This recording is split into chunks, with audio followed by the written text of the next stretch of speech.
Hi, my name is Brittany. Hi, my name's Anne. Hi, my name is Amy. Hi, my name is Megan.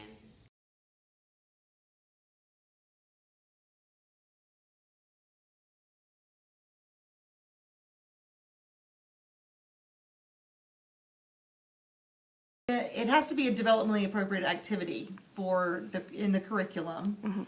And with the teacher, then you really need to know your kids' individual differences to know if it's something that's appropriate for them, or if it's something that you think might be too hard for them, or if you need to make special interventions.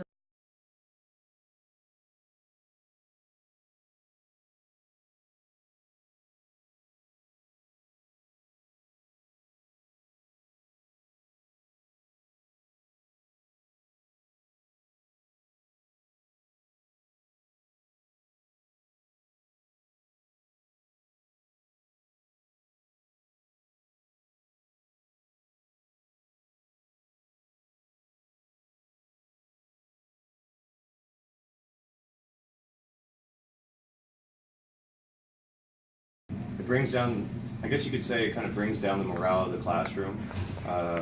You can kind of tell, I guess if you think of the teacher as like a leadership position, and when the leader's in a bad mood, it kind of brings everybody else in a bad mood.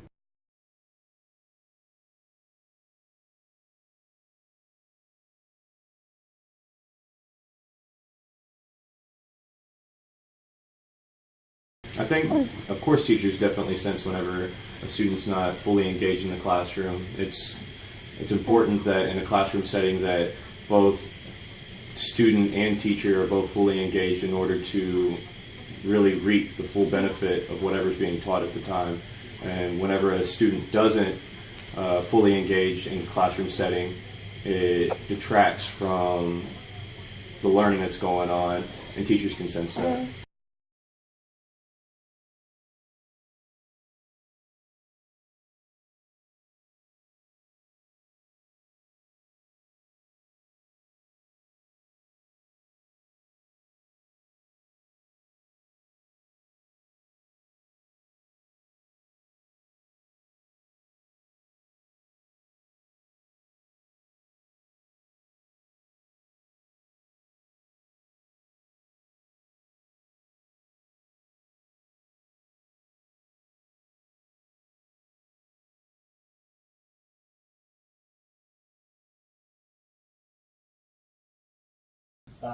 Many of the problems I have to deal with my job, working in oil and gas and as an engineering major, a lot of times I don't really have all the information when it's given to us.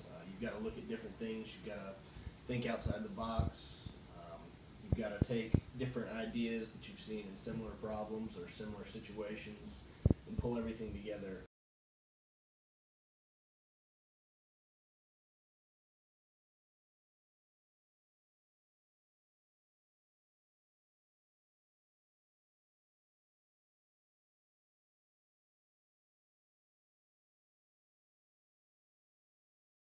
Are you ever challenged critically to think critically in the classroom?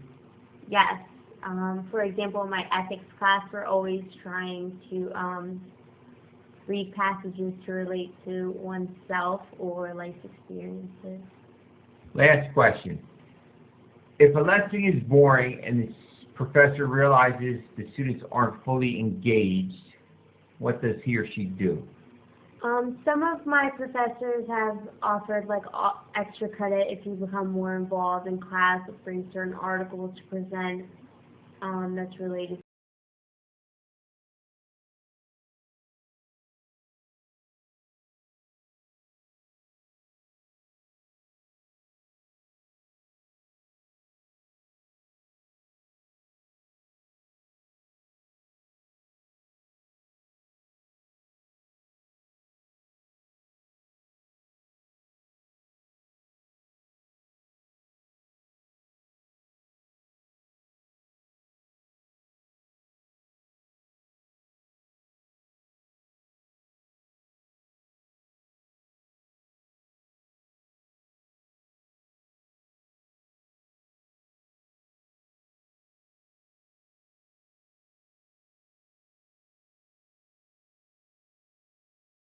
do feel like it does incorporate, it does allow for critical thinking, but as a teacher, you have to know the right questions to ask to extend the kids' thinking, and you really need to know your kids to know who's going to be able to give you the answers that you're looking for, and to really try to engage the kids that you know that can take the learning a little bit to the next level.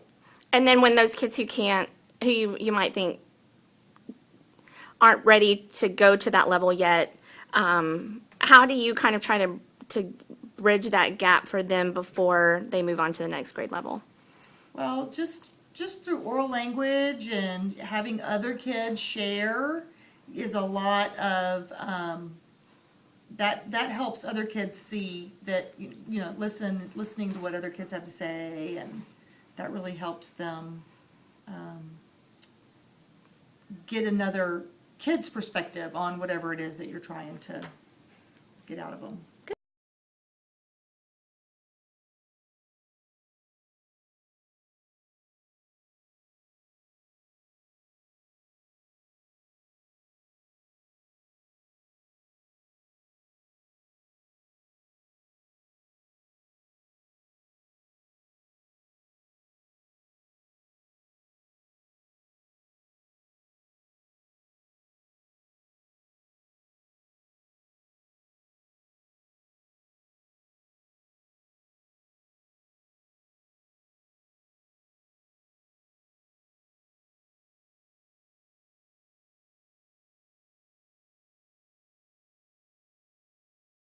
Now, to grasp this, we need to look at the transition that we just finished up with in the last lecturette. We had a schema, and it was most important, and it moved through the aspects of life from little Rusty to old Rusty. Now, these transitions that are done here are also transitions in the way that life is experienced or that we interact with society. If we start with little Rusty, one of the things that he's interested in is physical knowledge of his environment. Little Rusty is about discovery. Have you ever seen a baby crawl up to something and the first thing they do, even if it's an old shoe, they have to try to stick it in their mouth to experience it? And you tell them on something, it's hot, don't touch it. And lo and behold, they have to touch it. That is the beginning level of knowledge, according to Piaget. It starts with an interaction with the environment and on the level of discovery.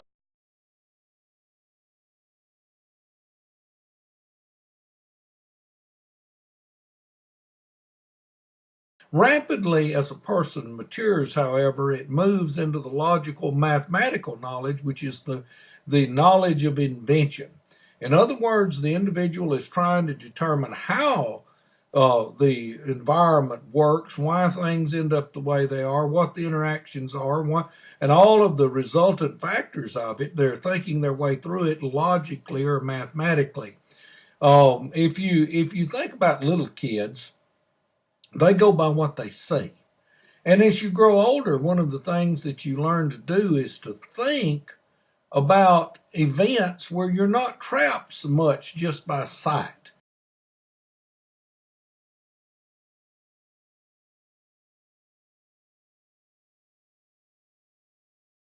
That's a more interesting way. And then the third level of knowledge was that of social knowledge.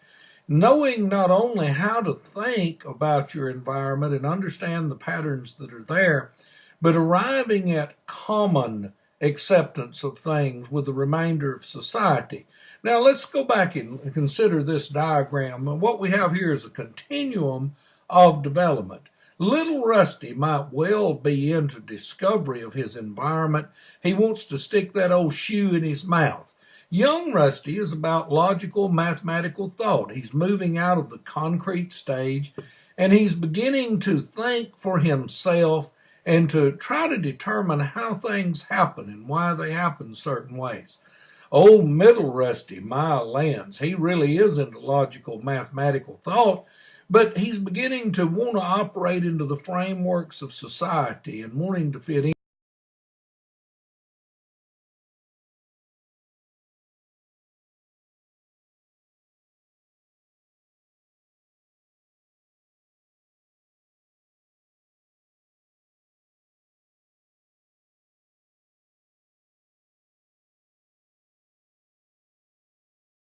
In these theories, what Piaget was doing is telling us that development goes along a continuum. It is not that one stage wipes out the other stage.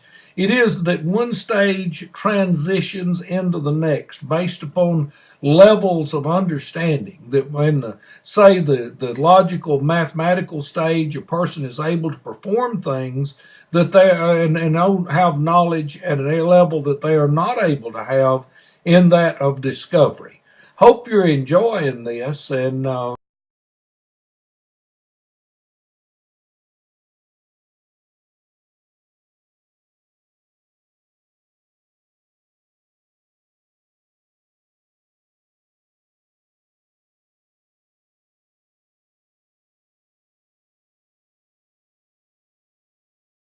So for many years, economists they have focused on the idea of one dimension of skills, cognition, your intelligence, right? Your ability to solve math problems and things like that. And recently, the people have started looking at things, these soft skills, self-esteem, locus of control, motivation, self-efficacy, things like that.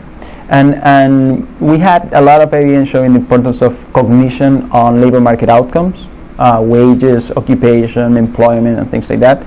But we didn't really know the importance of these soft skills, non-cognitive, social-emotional skills. So the evidence is now new evidence. We have new evidence showing that these social-emotional factors are as important as cognitive skills when it comes to labor market outcomes. And secondly, we also have evidence showing that these non-cognitive skills are affecting human behavior in general.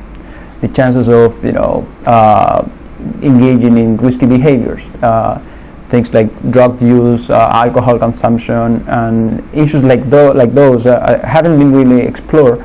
And the idea of looking at these two dimensions now, when it comes to public policies, they have huge impact in terms of design, implementation, particularly for developing countries in which people are not really aware of the importance of these skills. We have little evidence on the effect of those on those countries, but the new evidence indicates that when it comes to public policies, this is something we should definitely be looking at.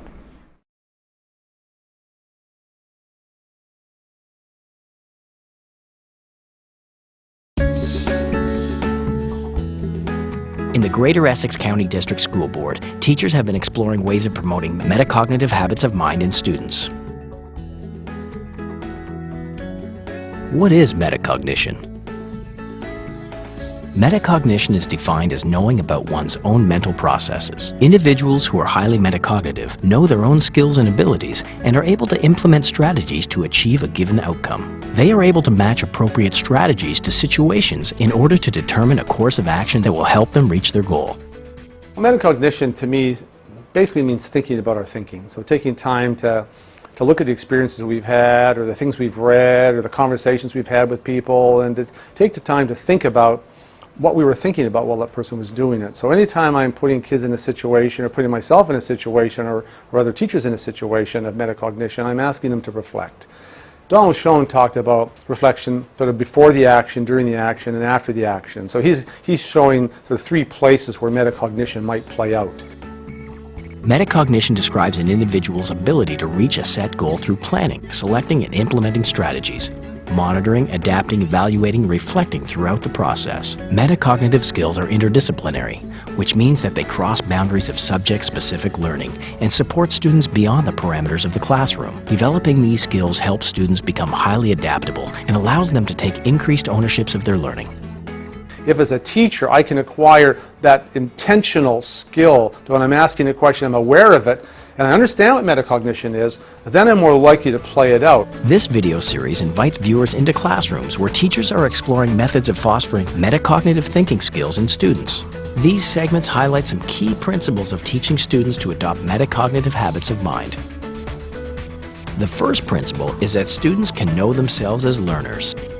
Next, it is important to help students understand that they can increase their own intelligence and actually develop their cognition by increasing their level of effort. Third, by providing students with many opportunities to establish targets and set goals, they develop metacognitive skills. The fourth principle is through explicit teaching of thinking strategies and processes, students can become more metacognitive. Finally, students can monitor, adapt, and evaluate their strategies as they progress towards achieving their goals.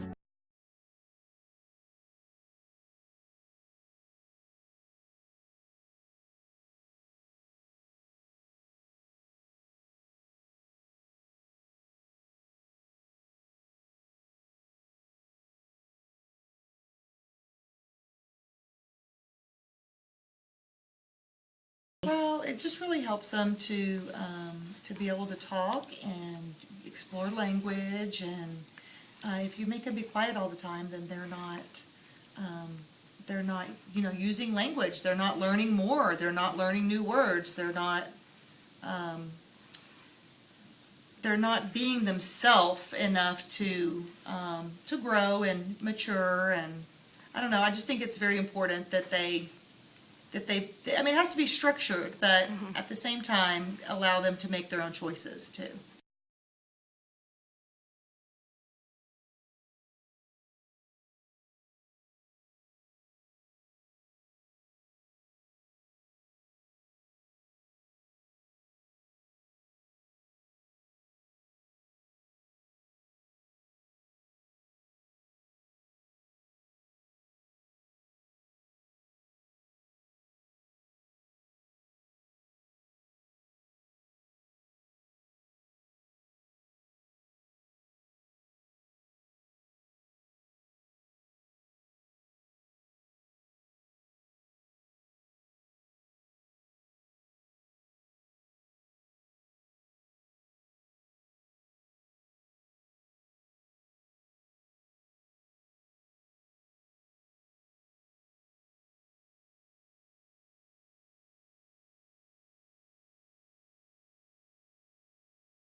This was language development and why it is important. So I prepared a diagram to help better assist you guys. Let's begin. Language. What is language? Language is the method of human communication, either spoken or written, consisting of the use of words in a structured and conventional way. This was written by dictionary.com. Who is involved in developing language skills? Siblings, family, parents, teachers, mentors, and peers. What should we consider when observing language development in a child? We should observe developmental factors, behavioral disorders such as autism, bipolar disorder, Asperger's syndrome, fetal alcohol syndrome, attention deficit. We should also consider chromosomal disorders such as Turner syndrome, Down syndrome, Edwards syndrome, Patel syndrome. We should also consider speech impediments such as a lisp, or whether the child is deaf or mute, and also if English is a second language for the child. Our main focus is to help young adults develop into successful speakers in their future careers. Key factors. Diagnostic testing should be performed on school-aged children to determine language development. Language ties together cognitive, social, emotional, and physical development. Language is also utilized during the first cry at birth. How to develop language skills in early childhood. You can utilize sign language development before vocalization. This helps relieve frustration for both communicators. You can also read to young children starting at birth. It develops social, emotional, language, and critical thinking skills. You can sing and chant to children. Children love to sing, especially learn through catchy tunes. It helps develop cognitive, social, language, emotional, and physical skills. How to develop language skills in a classroom setting. Motivate and praise children on language skills. Avoid group work. The goal is to get children speaking, so you should try games that utilize public speaking skills. Never, never, never criticize or correct a child when they use language incorrectly. All right, guys. Thank you. I hope that helps you better understand why language is important. Good night.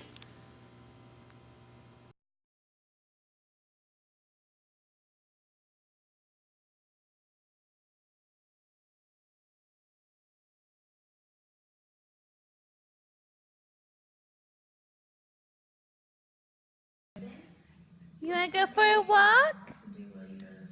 Huh? You want to go for a walk? Yeah?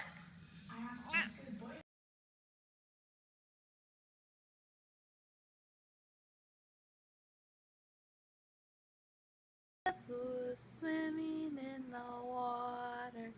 Octopus, octopus, go, go, go. Oh no! He's been eaten by a great white shark, lurking in the water. Great white shark, go, go, go. Oh no! He's been eaten by a humongous whale, spouting in the water. Humongous whale, go, go, go.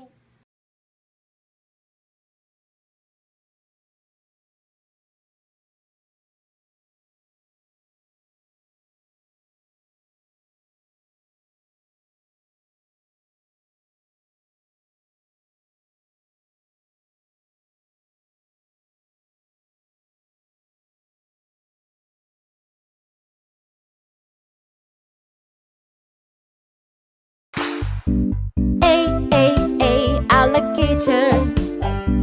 B, bear. C, cow. D, dinosaur. E, elephant.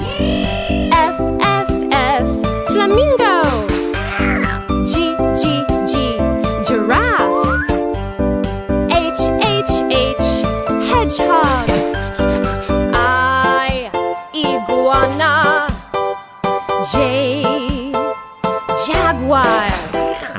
K, koala. L, lion. M, monkey.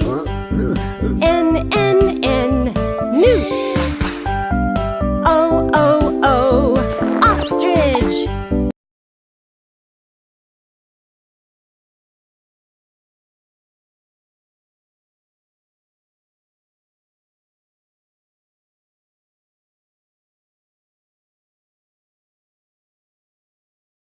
Chicka Boom Boom by Bill Martin Jr. and John Archambault. Illustrated by Lois L. Lard. A told B and B told C, I'll meet you at the top of the coconut tree. Whee, said D to EFG. I'll beat you to the top of the coconut tree. Chicka chicka boom boom, will there be enough room? Here comes H up the coconut tree. And I and J and tag along K, all on their way up the coconut tree. Chicka chicka boom boom, will there be enough room? Look who's coming, L, M, N, O, P. And Q, R, S, and T, U, V. Still more, W and X, Y, Z. The whole alphabet up the, oh no! Chicka chicka boom boom. Skit scat scoodle doot flip flop flee. Everybody running to the coconut tree. Mamas and papas and uncles and aunts hug their little dears and dust their pants. Help us up, cried ABC.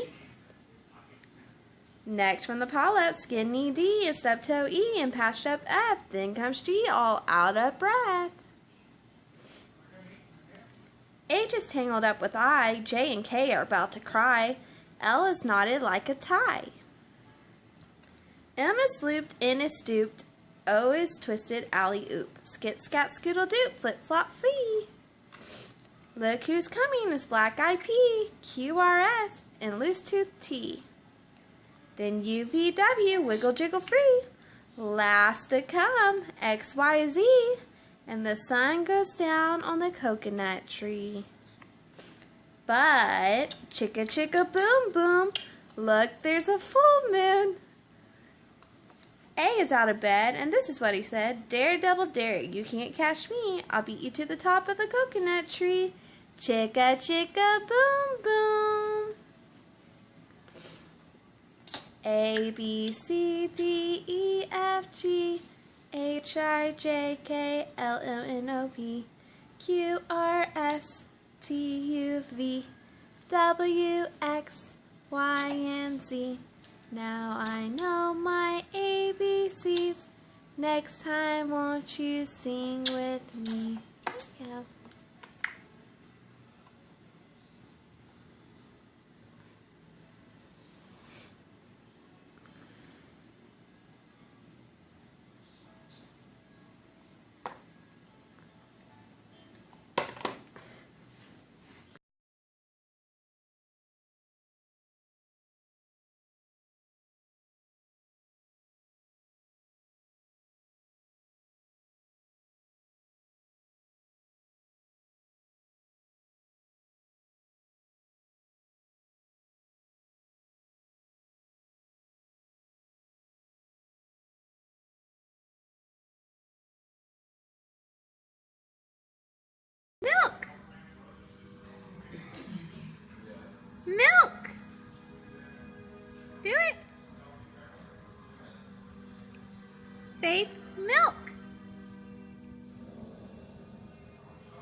My favorite part about this video was being able to be creative and kind of be innovative and get together with my group and come up with some really cool ideas. My favorite part of this documentary project was learning about the different developmental factors and then also imagining how I'll be able to use those in a classroom eventually when I get my degree. My favorite part of the documentary was being able to interview all of my friends and family. My favorite part of the documentary was actually everything that went into the documentary and doing all the research and working with my group.